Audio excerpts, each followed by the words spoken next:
Hey guys, Miss Haney here. This is your public service announcement of science for today.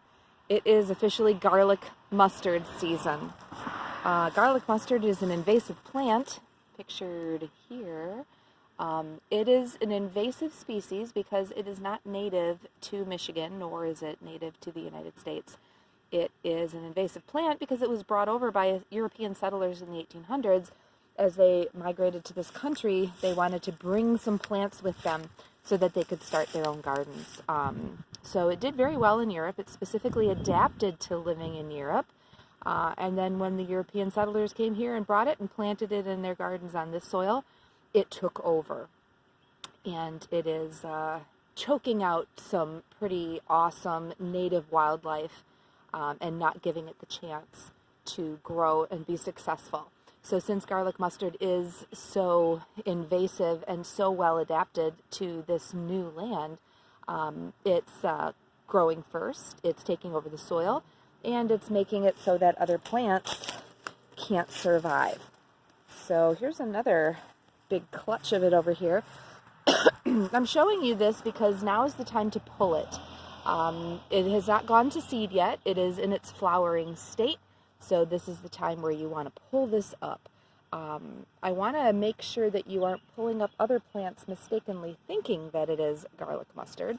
So if you see these little purple things over here, those are not garlic mustard. This with the white flowers, this is garlic mustard. So here's a really good shot. You can see that the flowers have 4 petals and they grow in these little clusters. On this one, the flowers haven't popped out yet, but you can see the shape of the leaves there. So I'm going to show you how to pull this out so that anytime you're outside in your yard or walking along the trail and you see it, you can pull it up. Now, I am on Mazel right now. I just was driving down the road and I saw it on the side of the road and went, oh, there it is. I got to take a picture of it.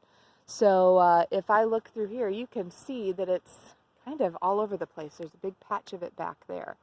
The awful thing about garlic mustard as well is if you pull it up out of the ground and burn it, the seeds are still going to survive. Like I said, it's very well adapted to survival. So we had talked previously in our Google Classroom, or Zoom meeting rather, about doing a river cleanup and a garlic mustard pull. That's still hopefully going to be coming up, but I want to get a jump start. For the last 8 years, we've done the same location, and our numbers of garlic mustard in those areas are way down because of what we have done as a class. So I'm going to show you how to pull it up, okay? Also, another public service announcement, before you start pulling up anything, check the area for any poison ivy. You don't want to get any poison ivy while you are pulling up garlic mustard. So let's go back to this one over here. Sorry. So for a patch like this, you want to get down as far as you can to the base, and you want to pull so that we get up the entire root. See that? If you get up the entire root, then you know it's not going to spread. Now, what a lot of people will do is they'll just throw it there and go, oh, it's dead. I've pulled it up. Nope, the seeds persist. So if you burn it, if you just let it lie there, the seeds are not going to die. The seeds are going to survive. So, again, pull it up from, oh, see, I missed that one. Now, if I had my shovel with me, I'd go through and make sure that I got those roots pulled up. So, again, don't just leave them there when you toss them to the side. Make sure that they are in a plastic garbage bag and that you are putting them in the garbage. That's the only way you're going to kill the seeds.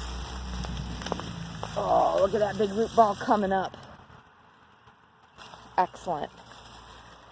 So again, make sure when you are outside, when you are on your hikes, when you are on your walks with your dogs, etc., that you are pulling up as much of this plant as you can. It's everywhere. And as we get into our next unit, which will come out next week, we'll talk about how this plant is so well adapted in other plants as well. So thanks for watching.